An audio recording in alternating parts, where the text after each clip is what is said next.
গিয়া মালিকে ডাক দিছে, কইছে আমার ঋণ গুনতা নেওয়ার লাগে আইছি, বাড়ির মালিক আসেননি। ঘর থেকে জবাব দিছে একজন মেয়ে সন্তানে জবাব দিয়া কইল, আপনি কে? বলে আমি অমুক আইছি, তোমার বাবারে পাইতাম গো। তোমার বাবা কয়, আমি তোমার বাবার কাছে অনেক টাকা পয়সা পাইতাম, তোমার বাবা আমার ঋণটা মারইন না। ও সময় মেয়েটা উঠিয়া জবাব দিল, বলে আমার বাবা গর নাই, আমার বাবা গেছন আসমানোর মেঘ বন্ধ করাত। আসমানোর মেঘ বন্ধ করা যাইব সম্ভব? কোন চাই? জি না। সব দেশের যদি প্রধানমন্ত্রী এক হইয়াও যদি আসমানোর মেঘ বন্ধ করতে ক্ষমতা আসেনি, ই মেয়েটা কইল আমার বাপ গেছেন আসমানোর মেঘ বন্ধ করা। বলে গো মা বুঝলাম না, তোমার বাপ আসমানোর মেঘ বন্ধ করাত বুঝছি না গো মা। ইচ্ছা করছেন তোমার বাইয়ানি গুলা খানো? বলে আমার বাইয়ান এক মরা খাইয়া 7 মরা জিতা করাত। ইটাও এক বেআখলি মাত নালি পঞ্চায়েত।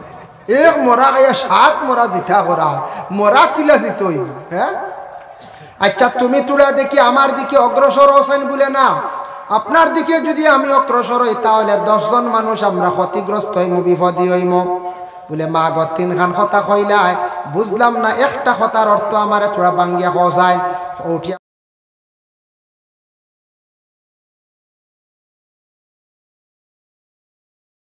মদর বিস্তারিত আলোচনা করার দরকার নাই, মদ খাওয়া হারাম জানি, এরপরেও তো একগুড়ো খাই। আচ্ছা আল্লাহ হেদায়েত নসিব করত।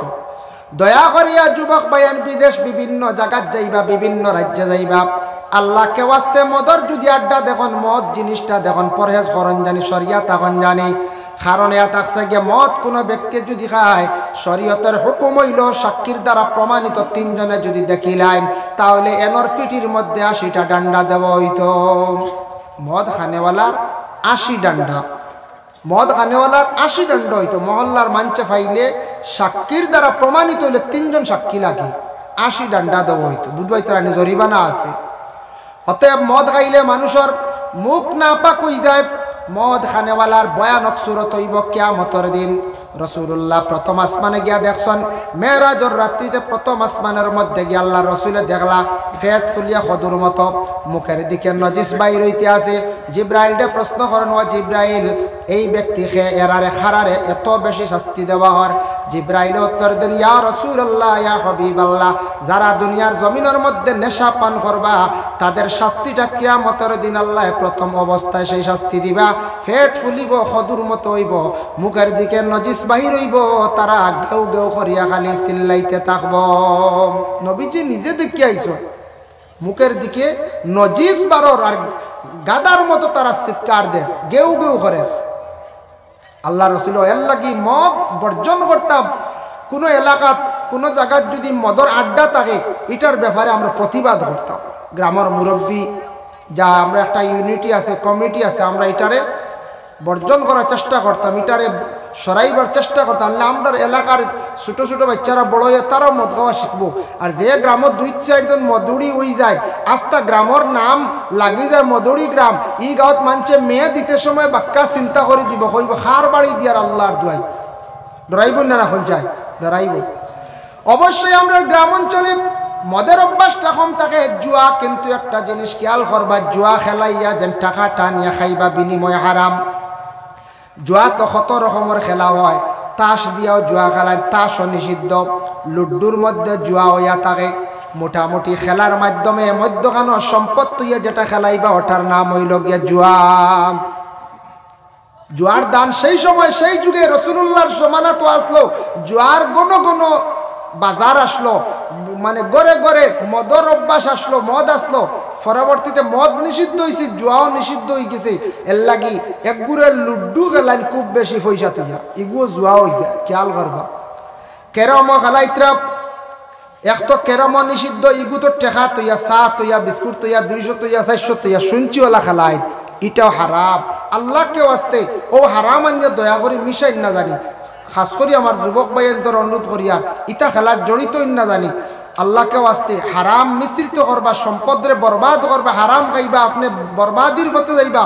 আল্লাহকে আসতে এর জন্য মদ এবং জুয়া 2টা হারাম হয়ে গেছে আমাদের জন্য।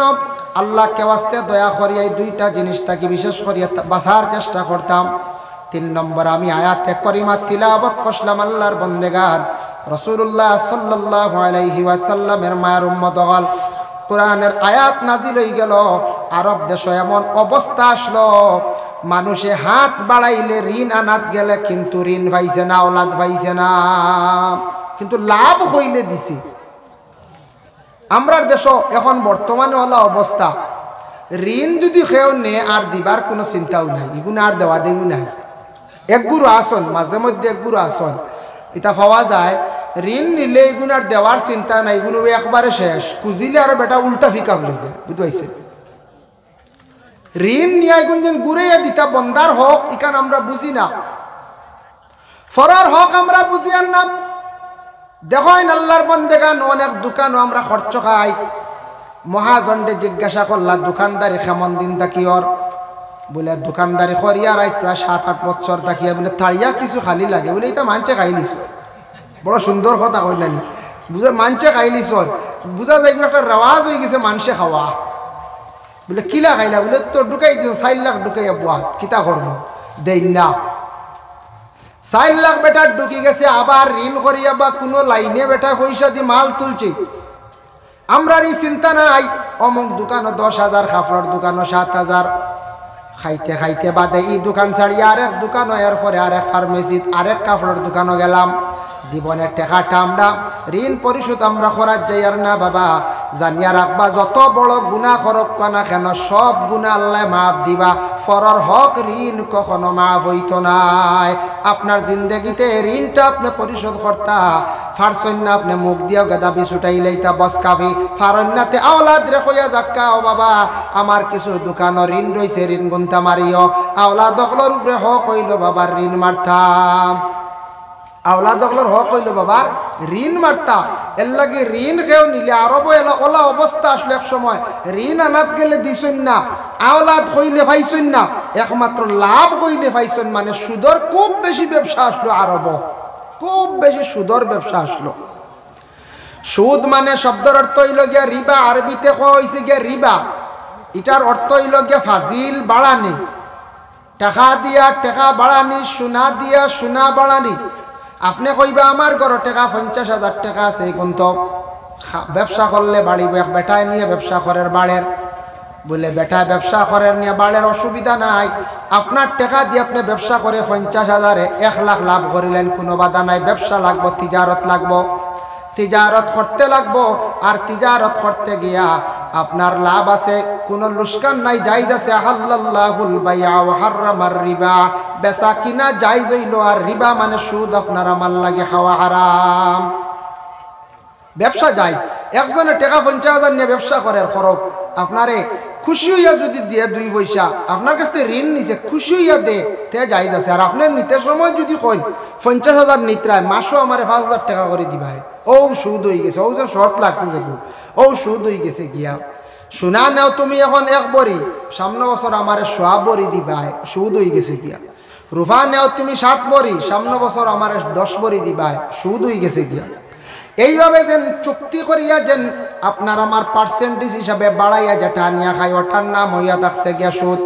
আল্লাহ কেওয়াস্তে দোকান আমরা যারা খরচ খাই আর ঋণ হয়ে গেছে মারার চেষ্টা করতাম, যদি তাকি যায় মারি না, ওলা দখলে মারার চেষ্টা করতাম।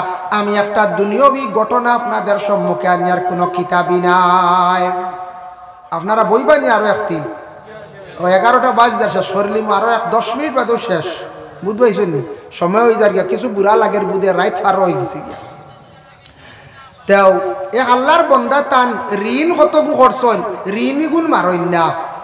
দুনিয়াবী একটা ঘটনা কই আর উদাহরণস্বরূপ, ঋণ মারইন না, কিন্তু তান 7 ছেলে 1 মেয়ে 8 জন, স্বামী স্ত্রী 2 জন 10 জন, ঋণই গুণ বিলকুল তাই মারইন না। বাড়িতে ঋণদার এলে লুকাই যান, মালিক আইয়ালে ঋণ নেওয়ার লাগে তাই লুকাই যান, ঋণ কিন্তু মারইন না। একদিন তান বাড়িত আইছে, হো মালিক আইছে ঋণ গুণ নেওয়াত, আর আল্লাহর বন্দা কিন্তু বাড়িত নাই। বাড়িতে মালিকে ডাক দিছে, কইছে আমার ঋণ গুণটা নেওয়ার লাগে আইছি, বাড়ির মালিক আসেননি। ঘর তাকে জবাব দিছে একজন মেয়ে সন্তানে জবাব দিয়া কইল, আপনাকে বলে আমি অমুক আইছি, তোমার বাবারে পাইতাম গো, তোমার বাবা কয় আমি তোমার বাবার কাছে অনেক টাকা পয়সা পাইতাম, তোমার বাবা আমার ঋণটা মারইন না। ও সময় মেয়েটা উঠিয়া জবাব দিল, বলে আমার বাবা গর নাই, আমার বাবা গেছন আসমানর মেঘ বন্ধ করাত। আসমানের মেঘ বন্ধ করা যাইব নি সম্ভব চায় জি না সব দেশের যদি প্রধানমন্ত্রী এক হইয়াও যদি আসমানের মেঘ বন্ধ করতে ক্ষমতা আসেনি ই মেয়েটা কইল আমার বাপ গেছেন আসমানের মেঘ বন্ধ করা বলে গো মা বুঝলাম না তোমার বাপ আসমানের মেঘ বন্ধ করাত বুঝছি না গো মা ইচ্ছা করছেন তোমার বায়ানি গুলা খানো বলে আমার বায়ান এক মরা খাইয়া 7 মরা জিতা করাত ইটাও এক বেআখলি মাত নেই কোনটা এক মরা খাইয়া 7 মরা জিতা করা মরা কিলা জিত হইব হ্যাঁ আচ্ছা তুমি তুলা দেখি আমার দিকে অগ্রসর হোসেন বলে না আপনার দিকে যদি আমি অগ্রসর হই তাহলে 10 জন মানুষ আমরা ক্ষতিগ্রস্ত হইম বিপদী হইম বলে মা গো 3 খান কথা কইলাই বুঝলাম না একটা কথার অর্থ আমারে থোড়া বাঙ্গিয়া কওয়ায় উঠিয়া কইল মেয়েটাই আমার বাবার যদি ঋণর যদি অর্ধেক দাবি ছাড়ি দাও তাহলে আমি প্রথম কথার জবাব আমি আপনারে দিয়া দিব অর্ধেক দাবি ছাড়বাই বলে যা বা বহুত টেকা তো জীবনে উড়াইছি এমনি এমনি খতা ওখান লইয়া যায় খতা পাইতাম না ঠেকা পাইমু আচ্ছা যাও অর্ধেক দাবি ছাড়ি দিছি ও মেয়েটা উঠিয়া কইল আমার বাবা কইছে আসমানের মেঘ বন্ধ করাত আমার বাবা বড় গরিব টাকা পয়সা তেমন হাতের মধ্যে নাই খাম খাস করিয়া খাইন আমার বাবা আমরারে খাবাইন আমার বাবা গেছন গ্রাম একবারে চাল চাওয়াত ও কারণে কইলাম আমি আসমানের মেঘ বন্ধ করাত চাল চাইলে তো মেঘ বন্ধ নাই হ্যাঁ বেটা কইল রে দেখ রাই না আধা পয়সা শেষ আর ও মা তো হ্যাঁ ও মা আধা পয়সা শেষ ঋণের দাবি ছাড়ি দিছি আচ্ছা যাক 2 নম্বর গান শুনিলাই মা গো বুঝলাম না কোসাইন দেখি 2 নম্বরে তোমার বাইয়ান এক মরা খাইয়া 7 মরা জিতা করাত কিভাবে কোসাইন মেয়েটা উঠিয়া জবাব দিল কইল বাপ আমার বাবার যেন অর্ধেক আরো ঋণ বাকি রয়েছে যদি ছাড়ি দেও তাহলে সেই কথাখান আমি উত্তর দিলাইম বলে তে ছাড়ি দিলাম যাও হকানো শুনিলাই আর অর্ধেক রইল ছাড়ি দিছি বলে আমার বাইয়ান কইছি এক মরা খাইয়া বন্ধ যেন দান ফলে দান ফলিয়ালে খাটা হয় খাটিয়ালে এগুন শুকাই গেল দান মরি গেছে মরছে না কইছায় ও দান মরি গেছে চাউল বাড়াইছে আমার বাইয়েন তরে এক মরা খাওয়াইছে মানে ভাত রান্ধিয়া খাওয়াইছি আর 7 বাইয়ে কি খরচ আলি ফুরিয়া 7টা মুটা আত লইয়া বন্ধ গেছন রাত ও কারণে কইলাম এক মরা খাইয়া 7 মরা জিতা করাত আলির মুটা এগুন রইলে এগুন জিতে হইব না কইছায় ও মরা জিতা করাত বলে আচ্ছা 3 নম্বরে কইলাই গমা আমার দিকে আইলে বিপদগ্রস্ত 10 জন হইবাই তখন মেয়েটা উঠিয়া কইল আমি একজন যুবতী মহিলা আমার পর্দার বিধান আছে আমি পর্দা করতে লাগবো তাই আমি যদি আপনার সামনে যদি প্রকাশ্য হই যাই আমিও গুনাহগার 7 ভাইও গুনাহগার মা বাবা হইবা গিয়া গুনাহগার এর লাগে আমি আপনার সঙ্গে শুধু চেহারা বাহির করিয়া পর্দার আড়ালে থাকিয়া কথাবার্তা করিয়া আমি যুবতী মহিলা আপনি আমার জন্য বেগানা কথার প্রসঙ্গে গিয়া বিশেষ কারণবশত আপনার সঙ্গে আমি কথাবার্তা করিয়ার তাই আমি আপনার সামনে পুরাপুরি প্রকাশ হইতাম না আমি গুনাহগার হইম সুবহানাল্লাহ এর জন্য আল্লাহকে ওয়াস্তে দয়া করিয়া ঋণগুলা আমার আর আমরা জীবনে বাবা চেষ্টা করতাম আল্লাহ আমরা প্রত্যেকের তৌফিক দিতা দেখো তিজারত করলে হালাল তরিকার তিজারত আমরা করতাম এতে দেশ ছাড়ি আরেক দেশে গিয়া খরকা কোনো বাধা নাই আমার নবী ছোট থাকা অবস্থায় তান চাচা আবু তালিব একদিন তিজারত খসলাম ও ঘটনাটা হইমু তো আর আমার বিষয়টাই নেব নবীজির চাচা আবু তালিব তখন নবীজির বয়স আসলো মাত্র 12 বছর 8 থেকে 12 বছর বয়স পর্যন্ত আল্লাহর রসুল রে 4 বছর আবু তালিবে রাখছে 12 বছর বয়সকালে একদিন চাচা আবু তালিবে কইলা মোহাম্মদ রে কইলা ও মোহাম্মদ তুমি বাড়িতে দেখো মক্কাত আমি একবার শাম তিজারতে যাইতাম